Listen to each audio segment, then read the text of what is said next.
Hello, hello. Happy Friday. Hi, Joe. Hi, happy Friday.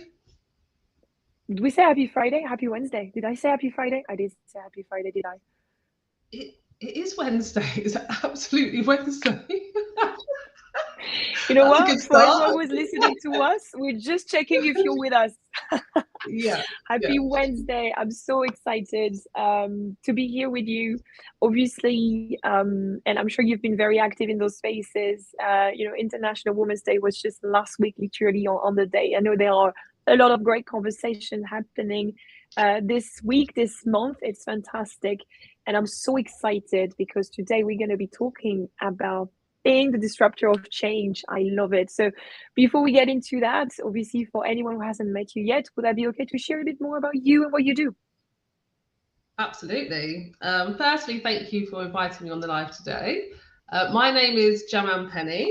I'm the CEO and founder of Amp Up Your Voice, which is a anti-racism and a diversity, equity and inclusion consultancy, which means I work with modern brands and businesses, I suppose in three key ways, which is to really drive real change, to help elevate their brand. And what I mean by that is really ensuring that inclusive communication piece, both internally and externally, and really ensuring the well-being of their staff. So that psychological safety, belonging, inclusion piece. And then thirdly, to authentically be part of the racial equity change movement. And as we were just discussing, I do that through a range of mediums, really working with corporates to either create or roll out their DE&I strategies, looking at their inclusive policies, etc. I'm also a speaker, so I go into corporates and do TEDx style talks, and I'm a writer. So I'm a Black culture writer. And finally, I'm an executive coach and mentor. So again, really helping those organizations that are really trying to work out, are we getting this journey right? Does it have legs? Does it have longevity? Do we have the right impact? And, can we measure it? And then for individuals who are perhaps navigating, some of those systemic barriers to success that we are going to talk about. We are indeed. Thank you so much. You are a woman of many talents. I love that. Thank you very much for sharing. So, I mean, you just mentioned it. Obviously, your work definitely takes different angles and you're doing different pieces on it. But from the work that you're doing, for example, with organizations, what have you seen that is needed, needs to be put in place to actually really truly bring the D&I agenda front and center of the table? Yep, I mean, really is about that. How do you create that authentic, inclusive environment? And that really is about, are you able, are the people that work for you, are they able to be their authentic selves, in the workplace? So really creating that space, that safe space for individuals that are from underrepresented communities and marginalized groups to be able to be successful and perform to the best of their ability. And, I would say, there's so many different component parts to what that looks like. There's, Mm, the onus definitely on the business. How do you deconstruct and dismantle some of those barriers that have perhaps manifested? And, and then really looking at the individuals within the organization in terms of their sort of personal accountability. So I always say to the individuals here, what's within your relative remit, your power, your gift to make a difference. And if you can marry those two together, then you have a chance of having a very successful, inclusive, and a diverse work environment. oh, yeah, definitely. I mean, I feel like exactly what you said. Sometimes I know for some of my clients is sometimes very frustrated because they are coming from marginalized groups and they could see that the opportunities are not necessarily 100% there, but they just don't know how to position themselves to actually get those opportunities. And I don't know if you've got any advice on that, obviously. But I think the one question I have for you is I feel sometimes it's a little bit of like a chicken and an egg in the sense that you've got obviously sort of like systemized ways of doing business that have worked for so many years and decades and even centuries if you want to push it this far. And bringing that change sometimes takes a lot of effort and energy. And at the same time, if they don't do that, they will not have the opportunity to really be, as you were saying, authentic in the way that they actually opening up their policies and making sure that everybody in their company is actually included authentically. And also, when you are at the other end and you are an employee, for example, I know when I was one, there was definitely some work being done in that sense, but not enough as far as I'm concerned, which is why I'm on the other side now.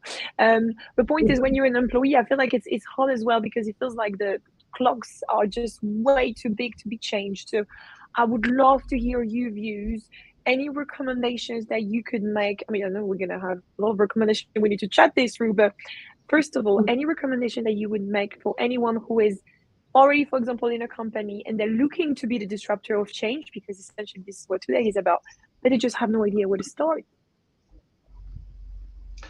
Do you mean to help other people, to advocate for underrepresented communities and individuals? I would say so. Yeah, I would say to really, like you were saying, help other people, either people who are already part of the organization or even people who are not yet there, for example. Yeah, and I think it was going back to what I was saying just now, really sort of having that reflective piece and working out what's within your remit to advocate for others. So there's lots of practical ways that you can do that, but how do you champion other people? How do you talk up their expertise? Are you able to really support other people's proposals vocally and clearly and with power? Are you able to share other people's goals and aspirations with people of influence? We all know that networking, being in certain rooms gives you access to growing your career trajectory. So if you have that privilege where you are in those rooms and you do not see people from underrepresented communities, invite those people in. Invite those people in to speak. I always say, are you, look across your demographic. Are you consistently inviting the same people to be keynote speakers, to be panelists, to work on the juicy projects? Because a lot of the time we're time precious. We're just doing things because it's the way we've done things around here. There's certain key people, but actually it takes that reflective thinking. Hold on, those people from underrepresented communities and marginalized groups won't always necessarily have the loudest voice in the room. So how can you amplify other people's voices? And I think it is that really working out in quite a strategic way how you do support others. I think that's really interesting. I mean, my takeaway from what you shared, especially around, for example, the inclusion piece, is that you have to have that front and center of your mind, but also you have to be proactive about it. I think you're 100% right. So anyone who's listening to this right now and is thinking, I have no idea how I can actually make things change for the better, how I can bring a little bit more inclusivity in the way we operate, let's say, as a business, don't necessarily think about doing something tomorrow, but think about something that you could do, let's say, by the end of the year. Like, I don't know how you feel about that. I feel very strongly about that. You're about to find out. But I really hate the fact that International Women's Day is just one day a year. Not to say the entire year should be about women, absolutely not. And also, we don't have men and women anymore. We've got an entire, people who just don't identify that either of those. But point is, I feel like this agenda just have to be pushed the entire year long, right? So don't necessarily, anyone listening to this, don't feel like you have to wait next year, March 2024, right? Like you were saying, I love the proactivity side of things and sort of like strategically thinking about these things. Is there any event that you could put together, like you were saying, to invite speakers from various backgrounds and industries who have not necessarily their point of view being reflected usually on a let's say daily basis? I very much love that. And also, just so we're clear, you don't have to put an event together. Like you were saying, I think it's about making sure that whatever conversations you're going into, whatever meeting you're going into, you always have that sort of like D&I pair of glasses to make sure that anyone, for example, who is in the room or who isn't in the room have their point of view being represented. Hopefully I've got that right from you, but yeah, I love what you shared just here. Yeah, I would say as well, it has a cumulative effect. If everyone does something positive, then it does have that cumulative effect. In the same way that we talk about microaggressions and how that has a cumulative traumatic effect, you can flip the script on its head. And actually, if everybody, like you said, makes a commitment or an affirmation, that really works towards that bigger goal, that gold standard in terms of really shifting the dial. And I'm with you on International Women's Day, the same way as I'm Black all year round. So, and I'm a woman all year round. So actually, this is about having the conversation 365 days of the year. However, having said that, I would say that this International Women's Day this year felt very different to me. It felt so much more powerful, and women advocating for women and supporting women, lifting other women up. It felt like a movement this year in terms of women being able to talk about the challenges and obstacles they faced and supporting one another and lifting each other up. And I found it hugely inspirational. But yeah, let's keep it up all year round, right? 100%. Yes, I love it. And I mean, for anyone who hasn't necessarily been too much involved when it comes to International Women's Day last week, and the theme that was all around equity, I think it's something that could be also interesting to talk about, because I feel it's a little bit linked to what we were saying earlier, right? Do you have any specific recommendations for anyone who's looking to make sure that equity is also being considered? Because I think, like, with 2023 now, we can't talk about equality anymore. I think everybody's very much aware of that. So how do we push the equity agenda forward? Big question. I think at the end of the day, it's the opportunities and the and access for individuals, and that gives you an equitable landscape. So, are those opportunities and is that access available to all? And I think, like you said, we've really moved away from equality in terms of we can't give everybody the same thing because people have different needs, and so we need to flex in terms of what support individuals and communities need. So that equitable landscape is definitely where we need to be in 2023. I say to businesses also that really is working out, like, where are your gaps, what's the knowledge you need to improve on, what are the practical steps that are relevant to your business. And again, it's that strategic approach in a way that you would approach any other aspect of the business is how you should be approaching DE&I in terms of, what are some of those commitments and measures that we're going to put in place to make some of those changes.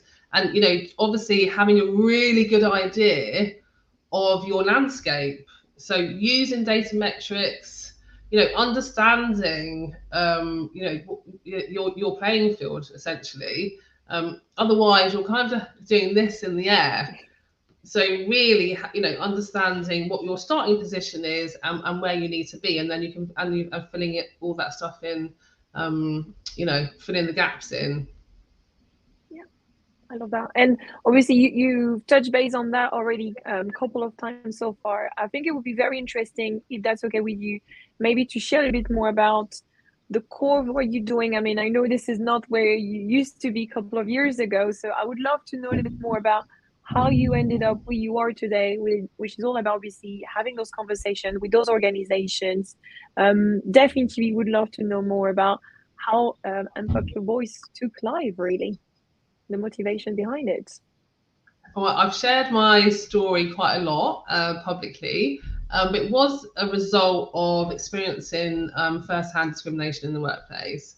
And I would say that I was completely blindsided. And I recognised in those moments I had nowhere to go, nowhere to get support from. And my embryonic thinking for Amp Up Your Voice was, I need to help others, so others that were, kind of in my position. So, my embryonic thinking was really about, how do I help others navigate some of those systemic barriers to success, particularly as you reach a more senior level. It gets harder and harder, as we know, evidentially we know, and statistically we know, that, to become a senior leader from an unrepresented group or community is very, very difficult. And then we had which I still do that work, the executive mentoring and coaching. And then we had the very public murder of George Floyd in 2020. And that just, the propelling of Black Lives Matter into the mass media. We were all thrown into the height of a pandemic, so it made us really question our values, who we were as people, who we are as people. And, there was that real recognition that we don't have, that equitable landscape. And that's how Amp Up Your Voice really took off, because I was able to, and I worked up to, but mainly at C-suite, but to take my executive experience and plus my lived experience and be able to, do that expert facilitation, those engagement pieces in terms of helping people understand the narrative and actually what needs to be done about it. Yes, yeah. I mean, thank you so much for sharing your story. I think that's important to give some context as well, like you're saying, in terms of where you are today. I'm curious to know, though, because obviously you've been focusing on that work for a couple of years now. What have you seen in terms of the changes that have been brought, either from the individuals themselves or even from the organization? What have you seen? Tell us everything. Everything, everything I know. What can I tell you? Well, what I would say, I was called 2020 that sort of global awareness movement. So what happened to George Floyd and all the conversations that followed, really shone a light on the inequities that marginalized people face. And then 2021 and 2022 was quite tactical. We saw lots of recruitment in terms of particularly in the corporate space, of heads of DE&I, or that recruitment to actually get on board with the conversation and make those changes. And what I would say now in 2023 is that there's still a disconnect. And that disconnect is, how do we take that educational piece, that theoretical, and then translate that into practical, tangible changes within businesses?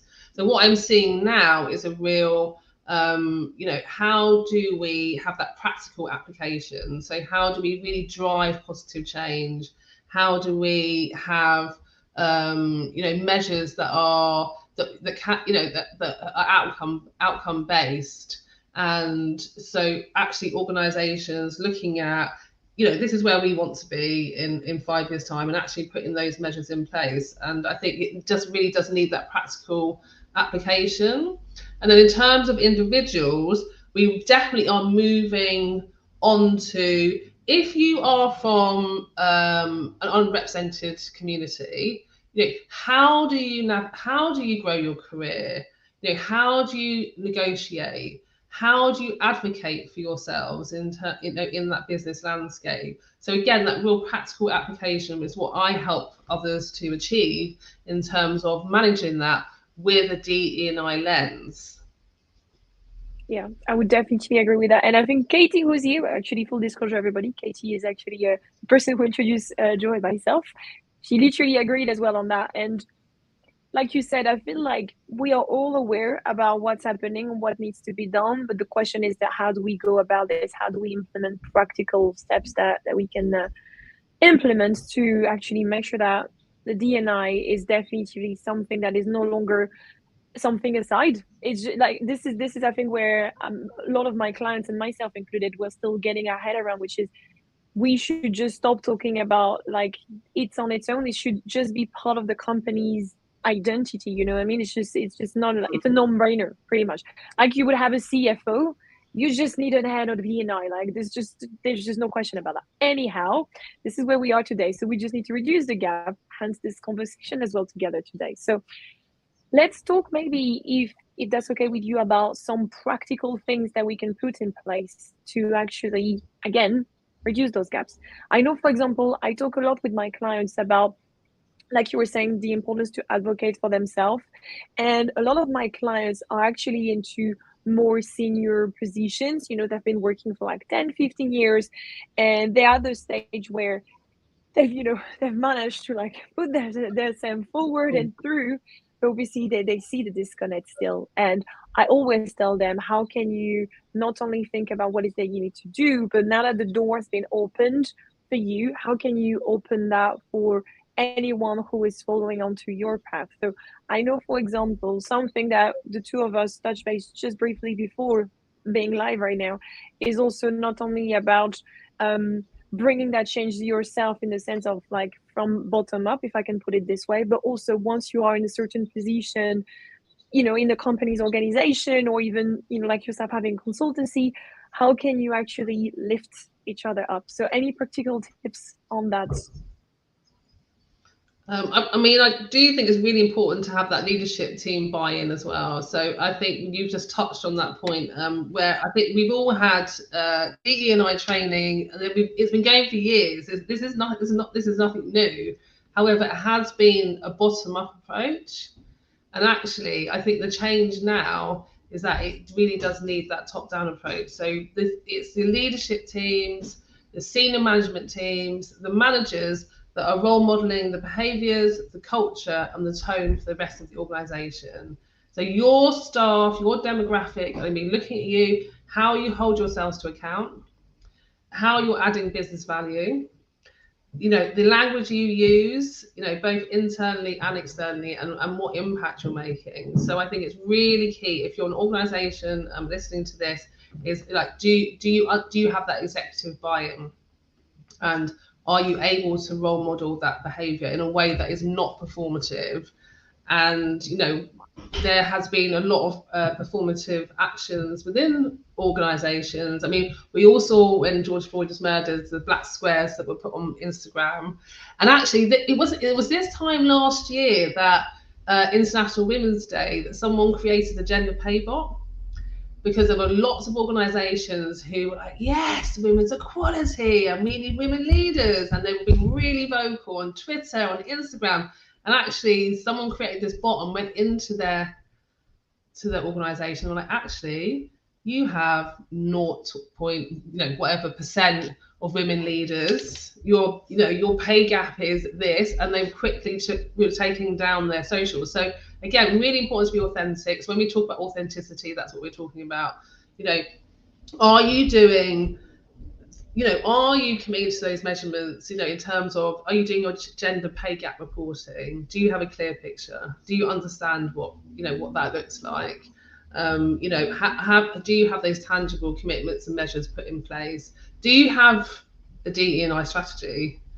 Because what I do see is that there's lots of organisations that are really, like, with all the good intention in the world, creating lots of initiatives, doing lots of, you know, creating employee resource groups, etc., etc. However, they don't have that overarching strategic approach. So again, it's pretty much a bit knee-jerk. It's like you can't really measure the impact and the outcome. So again, I'm always bringing it back to, you know, what is the strategic outlook? What are you seeking to achieve? What are those commitments and measures that you are going to put in place that are actually going to make the change? So I don't know if that answers your question, but it was quite a long-winded answer. No, it does. 100%. It absolutely does. And I feel like you're spot on with that, because again, I'm assuming, I think a lot of the people who are watching this, you're not necessarily like the head of the organization, you're just part of an organization, however big or small. But like you said, essentially, if you can't measure it, you can't improve it. And in 2023, we're not looking at KPIs of financials and, you know, basics things like your sales, your revenue and stuff like that, even though you already are doing this. We need to look at the measurement, in the sense, like you were saying, of the pay gaps, or the percentage of women versus men, or, you know, obviously I was about to say underrated, minorities who are underrepresented, that's the word I was looking for. And even obviously people who are not necessarily identifying themselves as even a gender, you know what I mean? Like, you really need to get that together. And let's say you're an employee and you don't have that visibility, then you are allowed to ask for it, and you are allowed also to pick up a D&I hat and be like, you know what, I'm going to lead that initiative, just volunteering time. You don't have to dedicate that much time, but it could be just, I don't know, like an hour, 2 hours per month. You're just getting a group of people together to push through that initiative. I was literally talking about that with a client yesterday, so it's very not old. And this is what happens. You know, she was like, love my job, love what I'm doing, but I need to have the additional layout if you want me to stay in the company, because right now I'm the only Black woman who is actually in the leadership team, and I'm just fed up with that. So I'm gonna put a couple of people together who actually wants to pursue an initiative. And I'm telling you, by the end of the year, I'm gonna commit that we're gonna have transparency when it comes to the pay gaps in the business in terms of percentages. This is something that I want to commit to, and I feel like those are the kind of things that can be a very positive thing that you can put in place. I mean, again, the title is How to Be the Disruptor of Change. Well, to disrupt change, you have to really think outside the box and do things differently. And sometimes it really means going on your own way if the organization that you're part of doesn't allow you to do it. And potentially, if this means even, going to another organization, not to say everybody should quit their job because they don't have, Yeah. those measurements in place, but you know what I mean. Sorry, I went off a tangent myself there, but yeah, hopefully this makes sense. No, you're absolutely right, and that actionable change is what you need to see. And as you were talking, I was thinking, and the other part of it is, if you are, how can you be a positive disruptor? So if you see, witness, hear things that are not right within your organization, do you have the confidence and the comprehensive knowledge and understanding to disrupt those situations, or to speak up in those situations, and to really advocate for others? So I think, and that's that educational piece. How do you, raise your knowledge level so you understand the challenges that your colleagues are going through, or in terms of their career, or even just in their day-to-day life. Are you able to support them? Are you able to advocate them? Are you able to disrupt any situation? There was a really great example of, I think it was the chairman of IBM, and he was, at a panel, big conference, and there were no women. And so someone in the audience said, where are the women? And he quickly realized, hold on a minute, this isn't okay. He invited the woman onto, he left the stage, and he invited the woman on the stage to take his place. And that is positively disrupting. That is living your values. That is, I have the confidence to do the right thing. And that's the change that I would like to see in terms of, within organizations as well. I love it. I love it. I need to watch this. Okay, this is good. This was a very, very good example. Definitely feel like we've touched base on a different variety of things, practical things, but also more systemic things. Any final thoughts before we depart? As usual, these sessions go like this, so got a few minutes left. Any final words that you want to share for anyone listening to this session that we have together today? Everybody can be a disruptor of change and a DE&I ambassador, and it just takes that taking time out and that reflective thinking to understand what's within your relative remit, power, and influence to make those changes. And it's everybody's business, which was the theme for Black History Month last year. Is everybody's business. So really, we need to understand that personal accountability. And then for businesses, really understanding how they do deconstruct and dismantle any systemic barriers, and how they create that change in terms of that authentic, inclusive environment. And that takes real work. That takes real time, and it takes investment. It takes money. It takes economics. So are you really willing to put your money where your mouth is and actually really walk the walk so that you're not being performative? Absolutely. I don't think there is a better way to finish. I think my main takeaway from listening to you today is definitely about authenticity. Like you're saying, you can't just be transactional about that. You really have to be authentic as you're pouring through this. That's the one. And also, change and being a disruptor doesn't have to involve something negative. Like you're saying, you can have a positive, you can be a positive disruptor, 100%. So thank you so much for coming and sharing today. Thank you for inviting me. It went so quickly, but it was great. Thank you. I know, very quick.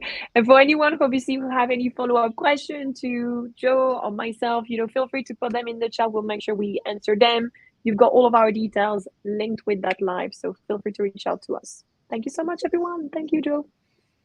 Thank you, everyone. Bye.